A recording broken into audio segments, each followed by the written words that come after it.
Welcome to Integral Development, where necessity is the mother of invention. Today we are going to read about electrolysis. What is electrolysis? It is mainly composed of two words, electro and lysis. Electro meaning electricity or flow of electron, while lysis meaning separation. When we see these both together, it means that there is separation of electricity.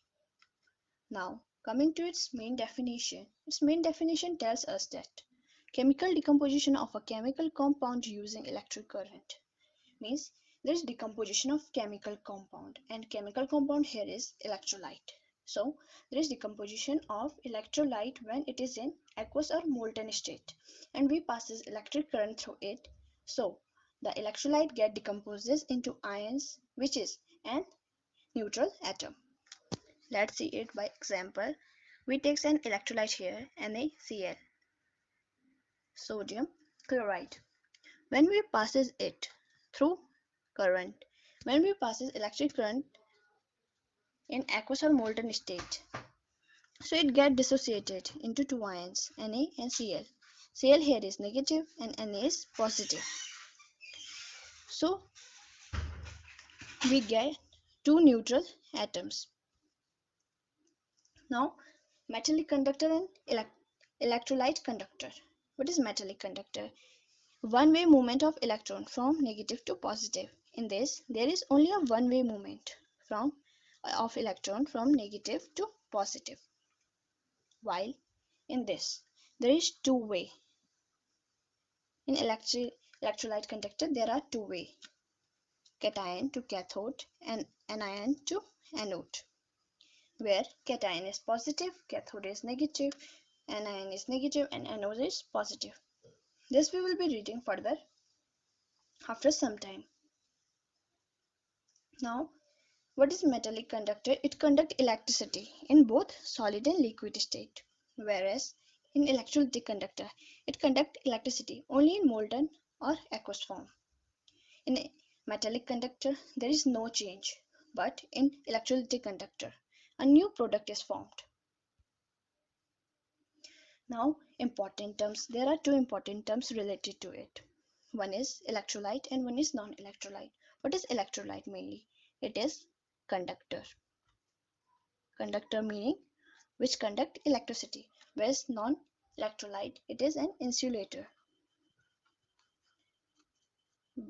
which don't allow what are insulator? Those who don't conduct electricity. Now some example of conductor are like are graphite and all other metals, while non-electrolyte example is plastic, rubber, paper, cardboard, etc. Now, what is electrolyte? It is compound which either in molten or aqueous state allow current to pass through. It is a chemical compound which let flow of current in its aqueous or molten state and conduct electricity.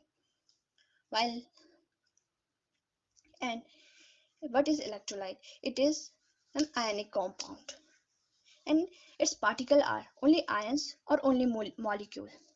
Some example of it in the three form acid, alkaline, ionic, salt is in acid its example is dilute HCl.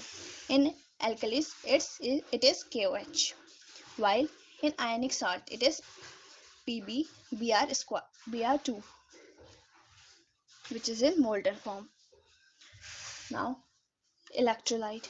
Now if there is electrolyte it will be surely distributed into two forms. So it is distributed in strong electrolyte and weak electrolyte. So what is strong electrolyte? It lets large amount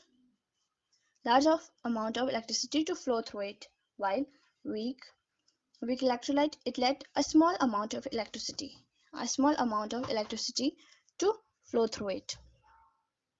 Now what happens that strong electrolyte they are good conductor of electricity, while weak electrolyte they are poor conductor of electricity. Strong electrolyte they completely dissociate in fused or aqueous state, while weak electrolyte they partially dissociate in fused or aqueous state. Now what strong electrolyte consist of, means what are its particles. Its particles are only ions, while in weak electrolyte it is ions and unionized molecule.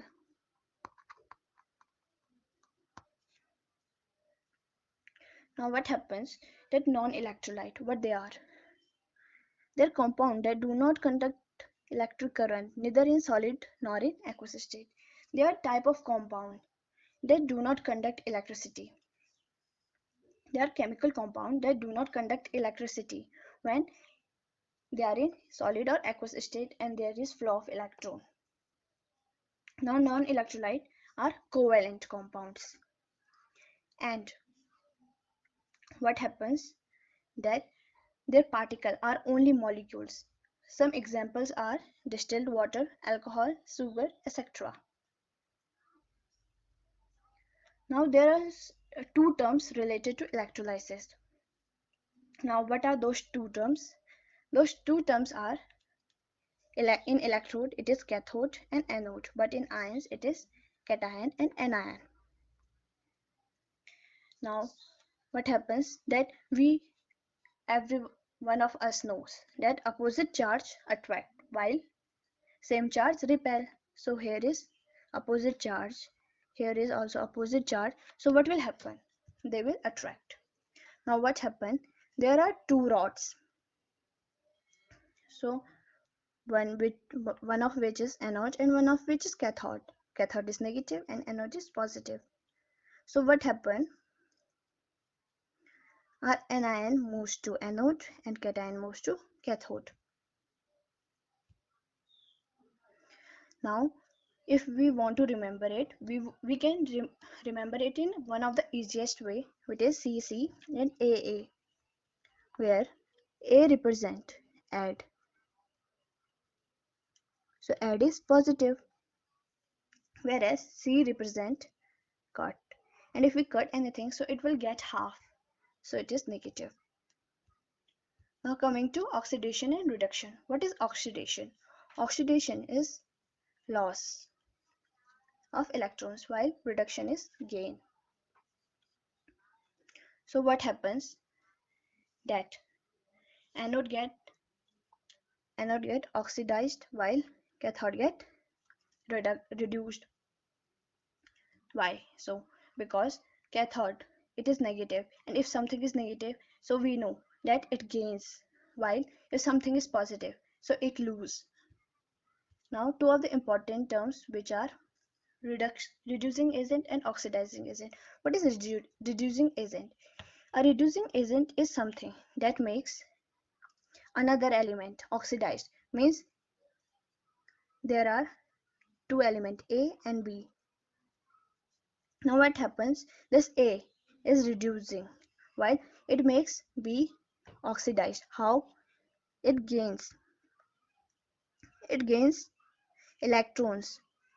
It gets electron and then get negative while B remains positive. Now in oxidation it's opposite, that oxidizing agent make another element reduced. How so? Let's take B, which is oxidizing, and A, which is reducing.